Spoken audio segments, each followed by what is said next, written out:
जय भीम मित्रांनो, आपण बघितलं तर नुकतंच महाराष्ट्रामध्ये अहिल्यानगर येथील जे सौंदाळा नावाची ग्रामपंचायत आहे किंवा जे गाव आहे, त्या गावाने नुकताच जाती विघटन किंवा जातीमुक्त गाव म्हणून संपूर्ण महाराष्ट्रामध्ये ओळख मिळवलेली आहे आणि संपूर्ण महाराष्ट्रभर या गावाचं जे नाव आहे ते अतिशय आनंदाने किंवा क्रांतिकारक एक घटना म्हणून घेतलं जातं. आणि आपण बघितलं तर संपूर्ण गावाने ग्रामपंचायतीमध्ये तशा प्रकारे ठराव करून हा जो मुद्दा आहे तो ठराव पास केलेला आहे आणि अतिशय आनंदाची प्रेरणादायी अशी गोष्ट या गावाने जी आहे ती महाराष्ट्राला दिलेली आहे. आपण जर बघितलं तर जातमुक्त किंवा कास्टिझम किंवा भारतातली जी लोकांची वेगवेगळ्या प्रकारची जी संरचना आहे किंवा वेगवेगळ्या प्रकारचे जे विचार आहेत, या विचारावरती स्वतः बाबासाहेब आंबेडकरांनी देखील कशा प्रकारे लेखन केलेलं आहे. त्यांनी आपलं जे ॲनिलेशन ऑफ कास्ट नावाचं जे पुस्तक आहे किंवा जे लाहोरचं जातपात तोडक मंडळ जे आहे त्यांच्या वर्धापन दिनानिमित्त बाबासाहेबांचं जे भाषण प्रकाशित आहे ते आपण आज या निमित्ताने बघणार आहोत. आणि खरोखर या गावाने घेतलेला जो निर्णय आहे किंवा या गावाने तशा प्रकारे केलेला जो ठराव आहे तो येणाऱ्या काळामध्ये कित्येक ग्रामपंचायतींना किंवा कित्येक गावांना किंवा महाराष्ट्राला एक वेगळी दिशा देण्याचं काम करेल, याबद्दल दुमत नाही. आणि खरोखरच जातीमुक्त करण्यासाठी बाबासाहेबांनी दिलेला जो विचार आहे किंवा वेगवेगळ्या प्रकारचे जे लोक या विषयामध्ये आपलं योगदान देतात किंवा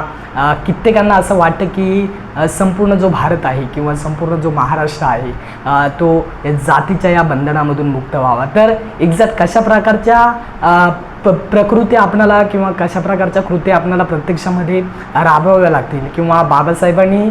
जातीविरहित समाज घडवण्यासाठी कशा प्रकारे योगदान दिलेलं आहे किंवा बाबासाहेबांचे नेमके विचार काय होते किंवा तशा प्रकारे आपण बघितलं तर नवीन नवीन जे लेखक आहेत किंवा नुकतेच जे सुरंज एंगडे जे परदेशामध्ये PhD करतात किंवा या विषयामध्ये त्यांनी अतिशय सखोल असा अभ्यास केलेला आहे. अशा प्रकारचे जे विचारवंत महाराष्ट्रामध्ये आपल्याला दिसतात, कारण महाराष्ट्र हा विचारवंतांचा महाराष्ट्र म्हणून गणला जातो आणि महाराष्ट्रामध्ये अशा नव्या विचाराला चालना मिळणं हे संपूर्ण भारताला क्रमप्राप्त आहे. आणि म्हणून आजचा हा जो विषय आहे ते अहिल्यानगर येथील जे सौंदाळा गाव आहे, या गावानं नुकतंच अशा प्रकारचा म्हणजे कोणत्याही ठिकाणी जातीच्या अंतर्गत भेदभाव केला जाणार नाही किंवा जिथे जिथे अशा प्रकारची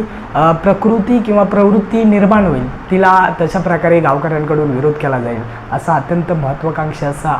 निर्णय जो आहे या ठिकाणी सरपंचांनी घेतलेला आहे किंवा त्या संपूर्ण गावच्या लोकांनी घेतलेला आहे. आपण जर बघितलं तर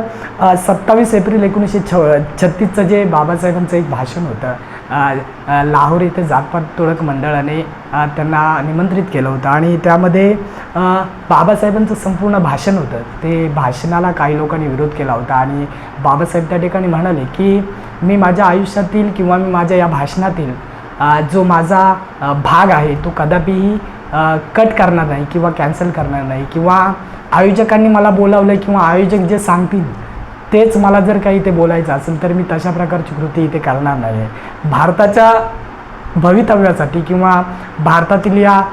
ज्या जाती आहेत, ज्या जातींमुळे समाज एकमेकांमध्ये काही बंधनांमध्ये अडकलेला गेला किंवा कित्येक वर्षे या जातींनी जे आहे ते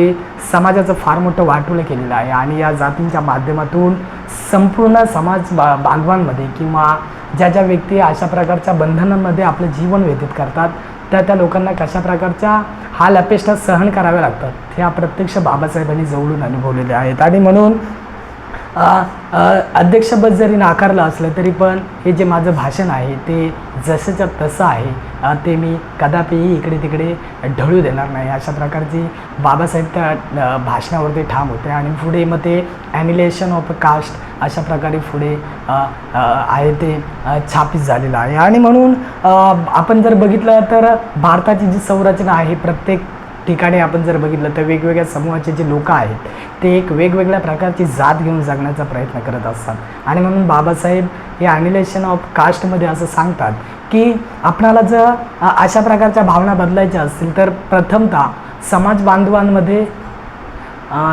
बांधवांमध्ये असलेली जी सामाजिक संरचना आहे ती आपल्याला पहिल्यांदा बदलावी लागेल. कारण सामाजिक संरचना जर का आपण बदलली नाही किंवा समाजामध्ये तशा प्रकारचं एक प्रबोधन आपण पोचवलं नाही, तर केवळ राजकीय मुद्दे घेऊन जर का आपण तशा प्रकारे वाटचाल केली तर ती येणाऱ्या काळामध्ये ढासळू शकते किंवा एखाद्या विशिष्ट लोकांच्या मनामध्ये एखाद्या विशिष्ट जातीचा जो राग आहे किंवा एका विशिष्ट जातीबद्दल किंवा लोकांच्या एका प्रभागाबद्दल त्यांच्या मनामध्ये भरलेली जी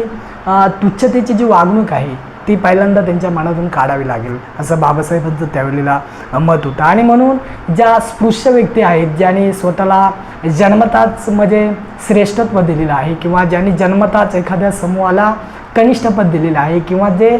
जन्मताच त्या लोकांकडे एक टाकाऊ अशा नजरेने बघतात किंवा जन्मताच अशा जे खाली गणले गेलेले आहेत, जे वर्णव्यवस्थेमध्ये तशा प्रकारे गणले गेलेले आहेत, त्यांच्याकडे तुच्छतेच्या नजरेने बघतात किंवा त्यांना किती मोठ्या पदावरती जरी ते असतील तरी त्यांची जी वर्णांची जी मानसिकता आहे ती त्या नजरेतूनच त्यांच्याकडे बघते. आणि म्हणून बाबासाहेब असं म्हणत होते की जोपर्यंत सामाजिक संरचना जी आहे, जोपर्यंत लोकांच्या सामाजिक जीवनामध्ये बदल होत नाही तोपर्यंत जे राजकीय दृष्ट्या जर का आपण बघितलं तर त्याचा फार मोठा प्रभाव पडणार नाही. आणि आपण जर बघितलं तर एका बाजूला एक वेगळा समूह होता, तो असं म्हणत होता की लोकांना जर का आपण आर्थिक सक्षम बनवलं तर त्यांच्या मनातील जी भावना आहे ती कमी होईल. पण बाबासाहेब या निर्णयावरती शेवटपर्यंत ठाम होते की सामाजिक बदल, लोकांच्या सामाजिक जीवनामध्ये एका माणसाने दुसऱ्या माणसाला माणूस असणं अशा प्रक्रियेने बघणं, ही जी लोकांमध्ये पेरली जाणारी जी संकल्पना आहे ती अतिशय महत्त्वाची आहे. आणि म्हणून यांनी या ठिकाणी बाबासाहेबांनी अशा प्रकारचे जे धर्मग्रंथ आहेत जे मूळतः जन्मताच माणसाला चिपकवले जातात, जे मूळतः जन्मताच माणसाला तशा प्रकारची शिकवण देतात, अशा प्रकारच्या ज्या शिकवणी आहेत त्या पहिल्यांदा आपल्याला समाजातून फेकून द्यायला लागतील किंवा अशा प्रकारच्या ज्या चालीरीती आहेत त्या आधी मानवी जीवनामधून आपल्याला काढाव्या लागतील किंवा मानवी मनातून आपल्याला काढाव्या लागतील. आणि तशा प्रकारची एक पेरणी समाज जीवनामध्ये करणं ही अत्यंत महत्त्वाची अशी गोष्ट आहे असं बाबासाहेब त्यावेळेला सांगत होते. आणि आपण बघितलं तर समजा एखाद्या व्यक्तीने चांगले कपडे घातले किंवा एखादी व्यक्ती आर्थिकदृष्ट्या सबल आहे किंवा एखादी व्यक्ती चांगल्या खुर्चीवरती जरी बसले आहे तरी वर्णव्यवस्थेमध्ये तिच्याकडे बघितली जाणारी जी सिस्टम आहे, वर्णव्यवस्थेमध्ये तिला जातीच्या कोपऱ्यातून बघावं लागणारं जे आहे ते मात्र कित्येक जे लोक आहेत जे स्वतःला अशा प्रकारे श्रेष्ठत्वाची जी बाजू घेतात ते त्याच नजरेने बघणार. म्हणजे एखाद्या व्यक्तीकडे आर्थिक सबलता जरी किती असेल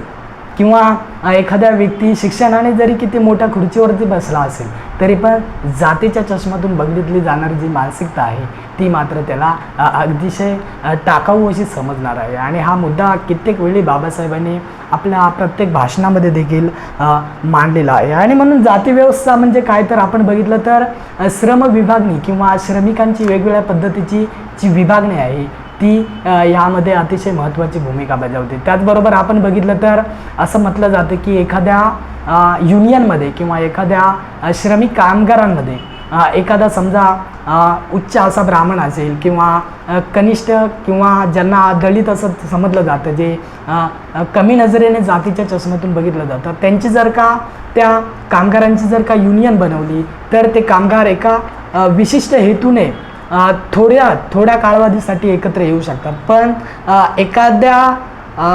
प्रवर्गामध्ये त्यांची एकमेकांबद्दल जी असलेली मनातली जी मानसिकता आहे, जातीची मानसिकता आहे, ती मात्र त्यांना पुन्हा एकदा भिन्नतेकडे घेऊन जाते किंवा ती पुन्हा एकदा त्यांच्यामध्ये भेद निर्माण करते. आणि म्हणून बाबासाहेब असं म्हणतात की त्यांची जरी किती युनियन बनवली तरी त्यांच्या मनात असणारी जी जात आहे, जातीच्या माध्यमातून निर्माण होणारे जे प्रश्न आहेत, जी जटिलता आहेत, ती पुन्हा एकदा त्या भक्कम अशा युनियनला कमजोर करण्यासाठी उपयोगी पडते. आणि म्हणून आपण बऱ्याच ठिकाणी जर बघितलं तर अशा प्रकारच्या ज्या युनियन आहेत त्या देखील अशा जातीच्या चष्म्यातून फार कमी प्रमाणामध्ये टिकताना आपण बघितलेला आहेत. आणि हाच मुद्दा बाबासाहेब या भाषणामध्ये देखील त्यावेळेला मांडताना आपणाला दिसत आहेत. आणि म्हणून जातीची ही जी गंभीरता आहे किंवा जातीच्या चष्म्यातून बघितली जाणारी जी माणूस नाकारण्याची जी प्रक्रिया आहे, या प्रक्रियेला कित्येक वेळा इथे विरोध झालेला आहे. त्याचबरोबर आपण बघितलं तर या जातीच्या उतरंडीमध्ये जी राष्ट्रीय एकात्मता आहे ती देखील आपल्याला दिसून येत नाही, किंवा राष्ट्रीय एकात्मता नसल्यामुळे आपण इतर देशांशी जे करार असतात, इतर देशांशी आपला जो व्यवहार असतो ते देखील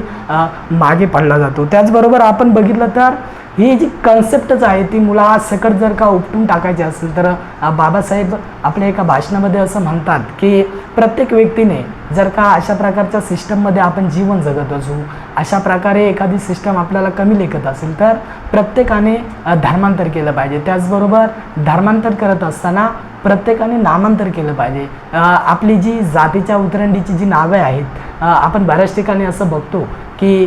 जी नावे आहेत बऱ्याच ठिकाणी आपण बघितलं तर अशा प्रकारची टाकाऊ नावे आहेत की ती घेताना देखील लोकांना लाजा वाटतात, तरी देखील लोक जे आहेत ते जातीला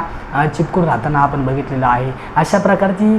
जातीची जी नावं आहेत ती देखील आपण फेकून दिली पाहिजे आणि नवनिर्मितीची नवीन अशी नावं जे आपल्याला समाजामध्ये रिस्पेक्ट निर्माण करून देऊ शकतात, जे आपल्याला समाजामध्ये चांगल्या प्रकारची आस्था निर्माण करू देऊ शकतात, की समाजामध्ये आपली जी प्रतिष्ठा आहे ती आपल्याला प्राप्त करून देऊ शकतात. ती जी सरनेम आहेत, जी आडनावं आहेत ती देखील आपण बदलली पाहिजे. आणि बाबासाहेब सांगतात की जे आडनावं आहेत, भारतातली जी आडनावं आहेत ती देखील जाती टिकवून ठेवण्याचे प्रमुख असे मुद्दे आहेत किंवा प्रमुख मोठे कारण आहेत, असं देखील बाबासाहेब या ठिकाणी आपणाला सांगत असतात. त्याबरोबर जर आपण बघितलं तर बऱ्याच ठिकाणी जे विवाह देखील आहेत ते देखील एका जातीतले जे विवाह आहेत ते दुसऱ्या जातीमध्ये होताना दिसतात आणि आंतरजातीय विवाहांचं प्रमाण वाढवणं हे देखील त्यामागचं एक प्रमुख कारण आहे असं बाबासाहेब म्हणतात. आणि दोन्ही समूहांमध्ये वैचारिक एकरूपपणा कसा येईल हे देखील बाबासाहेब त्या ठिकाणी सांगतात. आपण जर बघितलं तर बऱ्याच साऱ्या अजून देखील गावांच्या ठिकाणी आपण बघितलं तर आंतरराष्ट्रीय विवाहांच्या माध्यमातून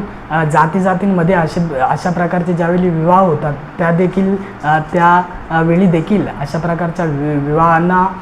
फार मोठा प्रचंड असा जो अशा प्रकारच्या गंभीर स्वरूपांना आपल्याला मुकावं लागतं किंवा अशा प्रकारे गंभीर स्वरूप निर्माण होऊन अतिशय म्हणजे अत्याचाराची किंवा त्याचबरोबर आपण बघितलं तर खून असतील किंवा आपण बघितलं तर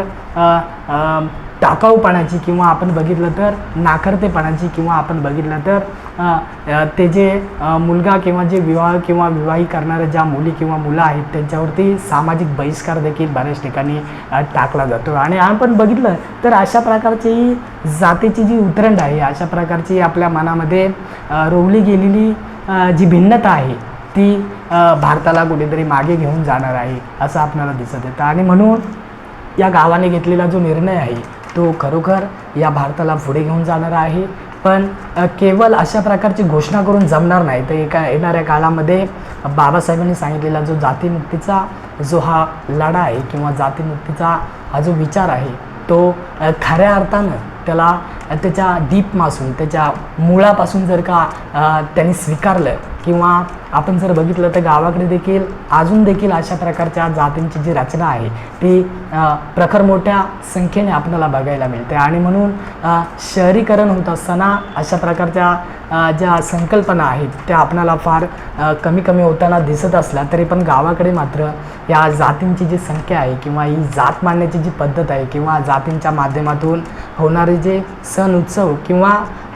माणसामध्ये भेद करणारी जी संस्कृती आहे ती अजून देखील गावांच्या ठिकाणी आपल्याला टिकून राहिलेली बघायला मिळते. आणि म्हणून हे जे अहिल्यानगर येथील जे गाव आहे त्यांना आपण खूप साऱ्या शुभेच्छा देऊया. अजून त्यांच्या माध्यमातून इतर गावांना अशा प्रकारचा एक सम्यक विचार मिळावा किंवा हे जात नावाची जी गोष्ट आहे जी माणसामध्ये भेद निर्माण करते, जी एक विशिष्ट संस्कृतीचं उच्छादीकरण करते किंवा एका विशिष्ट संस्कृतीच्या माध्यमातून माणसाला तुच्छ समजते, अशा प्रकारची जी ही जात नावाची कन्सेप्ट आहे ती खरोखर आपण फेकून दिली पाहिजे किंवा तिच्याबद्दल आपण लोकांमध्ये जागरूकता निर्माण केली पाहिजे. अशा प्रकारचं बाबासाहेबांचं जे मत आहे किंवा डॉक्टर सुरेश येंगडे यांचं जे कास्ट मॅटर्स नावाचं जे पुस्तक आहे ते देखील तुम्ही अवश्य वाचा. त्याचबरोबर ॲनिलेशन ऑफ कास्ट बाबासाहेबांनी हे जे जातपात तोडक मंडळ आहे यांच्यासमोर दिलेले जे भाषण आहे ते छापील बुक आहे ते देखील तुम्ही वाचा. किंवा जातीमुळे कशा प्रकारे समाजाचं किंवा व्यक्तींचं किंवा संपूर्ण आपल्या देशाचं नुकसान झालेलं आहे किंवा भविष्यामध्ये होईल किंवा आता होत आहे, यावरती देखील तुम्ही डीपमध्ये अभ्यास करा आणि जात नावाची जी कन्सेप्ट आहे, जात नावाची जी मूल गुलामगिरी जी आहे ती फेकून देण्यासाठी तुम्ही देखील पुढे या. एवढंच मला या व्हिडिओच्या माध्यमातून सांगायचं आहे. पुन्हा एकदा ग्रामपंचायत सौंदाळा अहिल्यानगर यांचं मी मनापासून अभिनंदन करतो. त्यांनी हा जो त्यांचा विषय आहे तो जग जाहीर केला आहे, पण येणाऱ्या काळामध्ये त्यांना प्रॅक्टिकली पुढे जायचं असेल तर बाबासाहेबांच्या विचाराशिवाय कोणत्याही प्रकारचा किंवा बौद्ध धम्माचा अभ्यास केल्याशिवाय त्यांना जाती या फेकून देता येणार नाही आहे. हे मात्र त्यांनी शिकलं पाहिजे. त्यांनी खरोखर तशा प्रकारच्या दीक्षा घेऊन माणुसकीचा किंवा मानवतेचा जो बुद्धाचा धम्म आहे, जो माणसाला माणसाशी माणसासारखं वागायला शिकवतो, हा धम्मच आहे त्या काळामध्ये जगाचं कल्याण करेल किंवा संपूर्ण विश्वामध्ये शांती आणि अहिंसेची जी शिकवण आहे ती प्रस्थापित करण्याचं काम करेल. एवढंच या व्हिडिओच्या माध्यमातून मला तुमच्याशी बोलायचं होतं. तुम्ही ऐकून घेतलं त्याबद्दल तुम्हा सर्वांना पुन्हा एकदा जय भीम करतो आणि या ठिकाणी तुम्हा सर्वांची रजा घेतो. जय भीम.